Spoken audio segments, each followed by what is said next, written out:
Next है जी, जो instrument है म्यूजिकल इंस्ट्रूमेंट्स उनके साथ भी दा आता है। पियानो लिखा है तो दा लगाएंगे, द पियानो। ठीक है, जो भी जमीन है, आसमान वगैरह, the sky, the earth, the south pole. ध्यान से कैपिटलाइजेशन में ये चीज आएगी। अर्थ का ई बड़ा लिखें, साउथ का एस बड़ा लिखें, साउथ पोल, और पी बड़ा लिखें।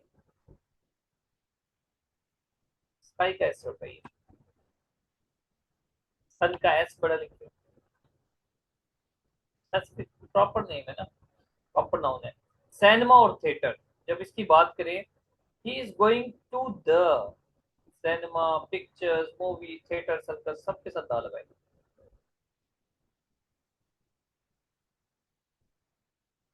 को रिलेशनल पेयर्स इंपॉर्टेंट है, को relational pairs.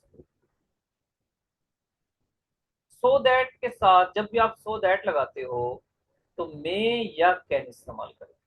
So that some people watch films in Ramzan, so that. अब एग्जामिनर क्या करेगा, इस माई मे को हाइड कर देगा, सो दैट दे किल टाइम। अब यहाँ पर आपने मे या कैन लगाना है, दोनों में से कोई एक। Some people watch films in Ramzan so that they may kill time, अपने वक्त को गुजार सकें। आल्दो और येट का चोली दामन का साथ है।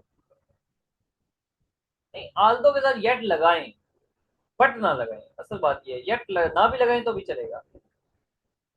Aldous he was injured but he was not crying, ये अक्सर गलती होती है। आल्दो के साथ बट लगाए होते हैं।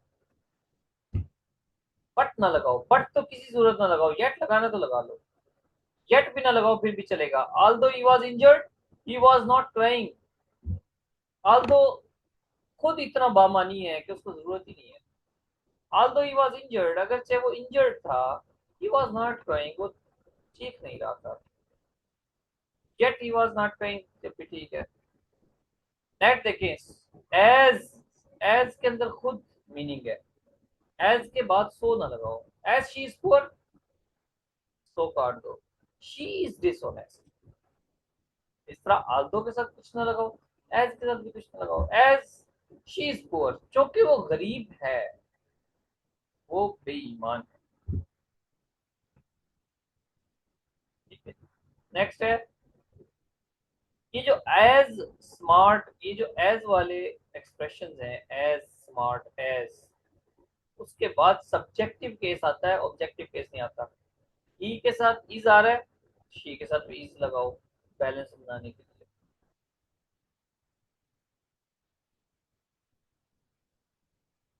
एज और एज का जो कॉम्बिनेशन है, उसके साथ सब्जेक्टिव केस लगाना है, ऑब्जेक्टिव नहीं लगाना।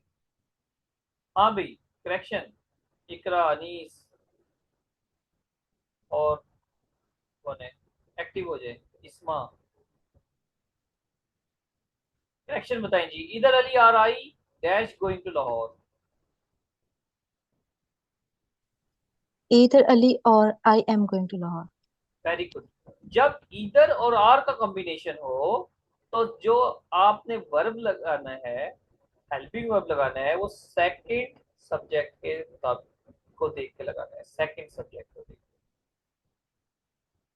Either Ali I am going to Lahore, either Ali or आई के साथ आई को देख के लगाना है। Ali as well as I dash going to Lahore. हाँ भाई, Ali as well as I dash going to Lahore. Ali as well as I is going to Lahore. जब एज वेल एज आ जाए तो फर्स्ट सब्जेक्ट को देखकर आपने हेल्पिंग वर्ब लगाना है, आर ना लगा देना, इज लगाना है। आर भी तो आ सकता है ना, अली और आई है, तो आई को नजरअंदाज करना है, फर्स्ट सब्जेक्ट को देखना है। Ali as well as I is going to Lahore. Not only she is foolish but also obstinate. हाँ भाई, इकरा चैलेंज है।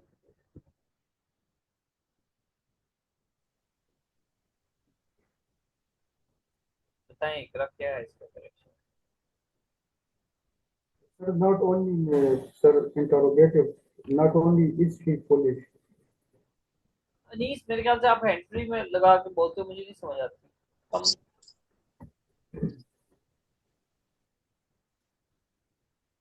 दोबारा बोलें? Sir, it सोचिए, एक तरह सोचिए। अनीस दोबारा बोलो। Not only is she foolish, totally wrong. Iqra आप बताओ। not only she is foolish, but also is obstinate. Like also के बाद भी रहेगा. अनीस आप दोबारा बताओ।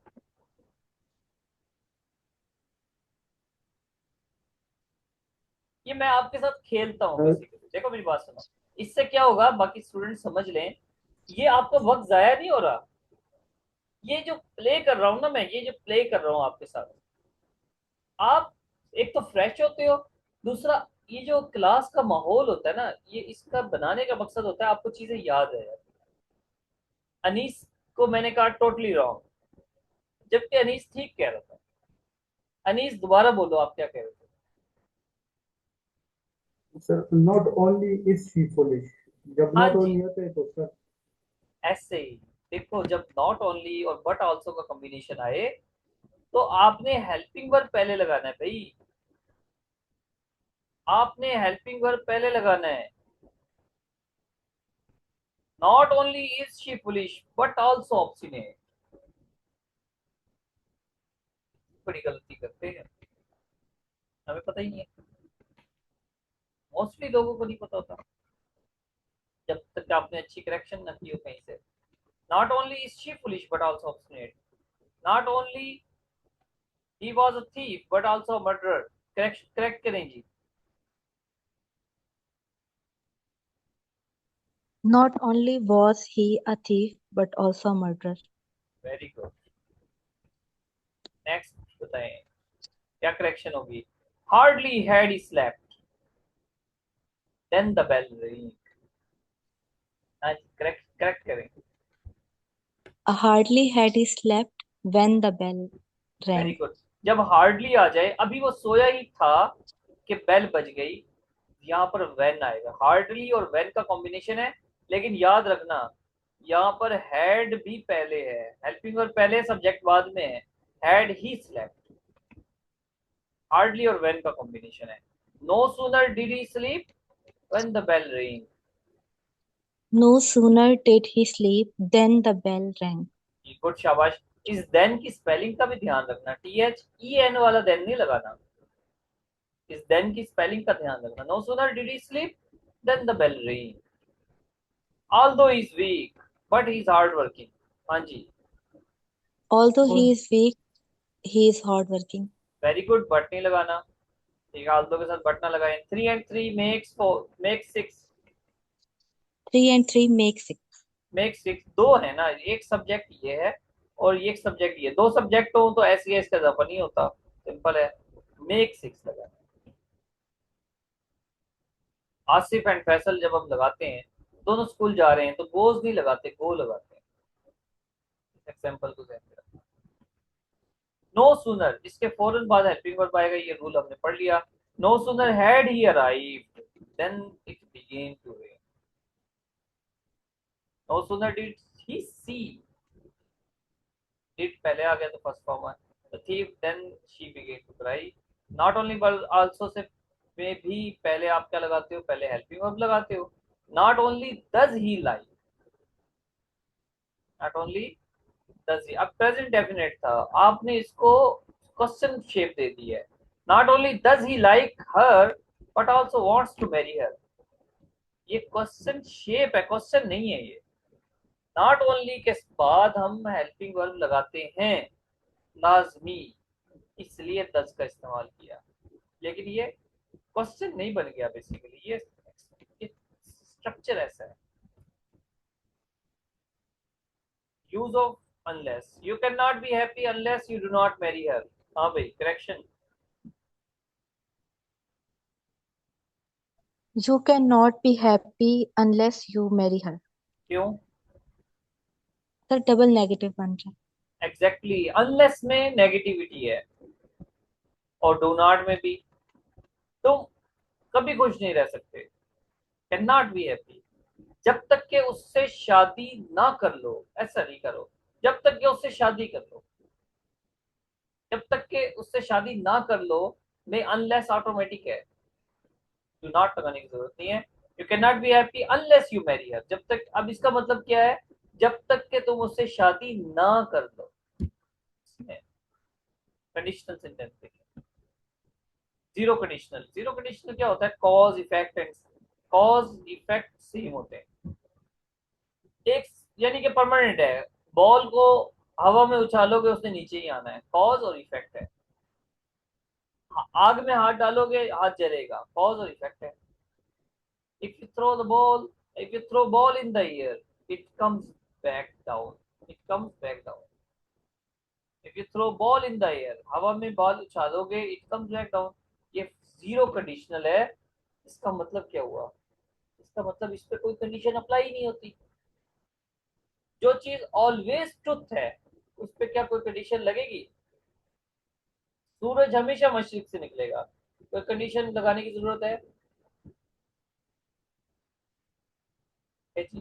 द सन, इफ लगाने की जरूरत नहीं है। If you throw ball in the air, it comes back down. First conditional क्या होता है, डे टू डे कंडीशन है, जो रूटीन में हमें फेस करनी पड़ रही है, डे टू डे कंडीशन हैं, जो हम एक दूसरे को कह रहे होते हैं, मैं तो तब आऊंगा जब तुम आओगे। इसमें ध्यान रखना है इस बात का कि आप एक तरफ फ्यूचर यूज करते हो, दूसरी तरफ प्रेजेंट यूज करते हो। और प्रेजेंट भी कौन सा, प्रेजेंट कंटिन्यू, प्रेजेंट इंडेफिनिट और फ्यूचर इंडेफिनिट, दोनों तरफ। आई सी हिम, जो इफ क्लॉज है, ध्यान से समझना, इस इफ क्लॉज को देखो, ये प्रेजेंट इंडेफिनिट है कि फ्यूचर इंडेफिनिट है? future, दोबारा देखो, if he comes, present indefinite है कि फ्यूचर इंडेफिनिट है? present indefinite, if I see him, future indefinite है प्रेजेंट इंडेफिनिट है? present indefinite, प्रेजेंट है, तो इफ क्लॉज हमेशा प्रेजेंट इंडेफिनिट होती है। आई विल कॉल यू, मैं कॉल करूंगा, फर्स्ट कंडीशन है। सेकंड कंडीशनल क्या होता है, एक अनलाइकली कंडीशन है, इम्पॉसिबल कंडीशन है, अब वो वापस नहीं आ सकती। एक अनलाइकली कंडीशन है, यानी कि वक्त गुजर गया है, आप सिर्फ उसके बारे में बात कर रहे हो। क्या बात कर रहे हो, किस तरह से करते हो, पास्ट इंडेफिनिट और वुड का इस्तेमाल है। जब पास्ट इंडेफिनिट देखो तो वुड लगा दो आंखें बंद करके। If I met him, I would take him for a dinner, अगर मैं उससे मिलता, I would take him for dinner, मैं उसको डिनर पे ले जाता। If I went to London, I would visit my uncle. अब इसको देखो, मेरी बात सुनो ध्यान से। नेक्स्ट मैं थर्ड कंडीशनल पढ़ूंगा, आपको बताऊंगा, और उसमें कहूंगा कि उसके अंदर एक ख्वाहिश आती है, एक अधूरी ख्वाहिश। कैसे ख्वाहिश, जो उस बंदे ने की लेकिन पूरी ना हुई। आप कंपैरिजन करना कि अब जहां पर मैंने क्या कहा है कि इफ आई मेट हिम, अगर मैं उससे मिलता, I would take him for dinner, इसमें जरूरी नहीं है कि उसकी ख्वाहिश शामिल हो, एक सोच है। If I went to London, I would visit my uncle, इसमें जरूरी नहीं है कि ख्वाहिश है, इसमें एक सोच है, एक प्लान है, प्लान है एक, जो कि पूरा नहीं हो रहा, ख्वाहिश नहीं। पास्ट इंडेफिनेट और वुड, इस ये जोड़ा है। थर्ड कंडीशनल जो विश पास्ट है, इसको परफेक्ट में लिखते हैं, पास्ट परफेक्ट, और वुड हैव का यूज करते हैं। Would have, if I had a lot of money, मेरे पास बहुत सारा पैसा होता, I would have bought this car, ये कार तो मैं खरीद देता। If we had seen him, we would have helped him, from our, if we had seen him. जब आप ये स्ट्रक्चर बनाते हो तो इसका मतलब ये है कि आपके अंदर एक ख्वाहिश, एक दबी हुई ख्वाहिश है, एक तमन्ना है, जो कि आरजू बन गई है, और आरजू बनते बनते हसरत हो गई। हसरत किसको कहते हैं, जो पूरी नहीं हो सकती, जिस पे ना उम्मीदी सी आ गई है, वक्त गुजर गया है। If I had a lot of money I would have bought this car. उसके अंदर ये बात है कि उसको ना उम्मीदी से लग रही है कि यार ये तो मुश्किल है, मतलब ना मेरे पास पैसा होगा ना मैं खरीदूंगा। इफ आई सॉ हर, अगर मैं अगर मैंने उसको देखा, आई वुड मैरी हर, मैं उससे शादी कर लेता। अगर मैं उसको देखता मैं उससे शादी कर लेता। आई सॉ हर, हाँ भाई इसमें तो ख्वाहिश है, तो ये थर्ड कंडीशनल ना हुआ।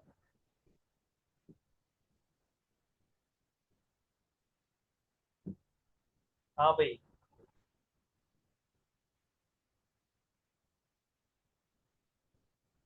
मुझे जवाब दे।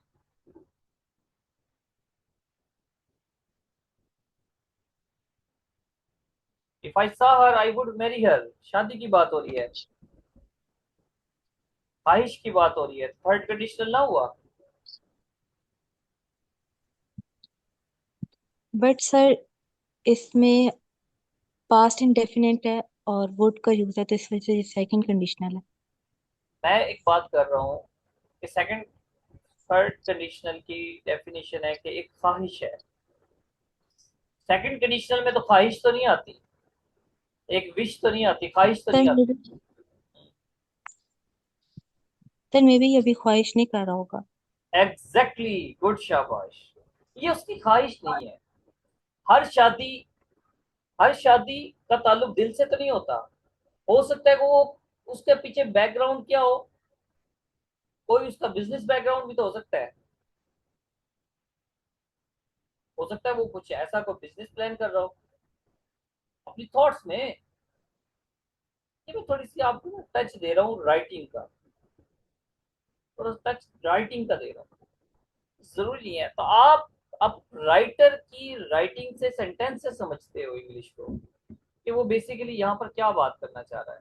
तो इसमें ख्वाहिश नहीं है भाई। अगर ये होता if I had seen her I would have married हर, इसमें उसकी ख्वाहिश है। चलें, if I had seen her I would have married her, if you had worked hard you would have passed, यह ख्वाहिश है। इसका मतलब ये बेटे के लिए बात कर रहा होगा, छोटे भाई के लिए बात कर रहा होगा। लेकिन अगर वो मुलाजिम के बेटे को समझाने के लिए बात कर रहा है तो उसमें एक तंज लगाने के लिए क्या कह देगा, if you worked hard you would pass.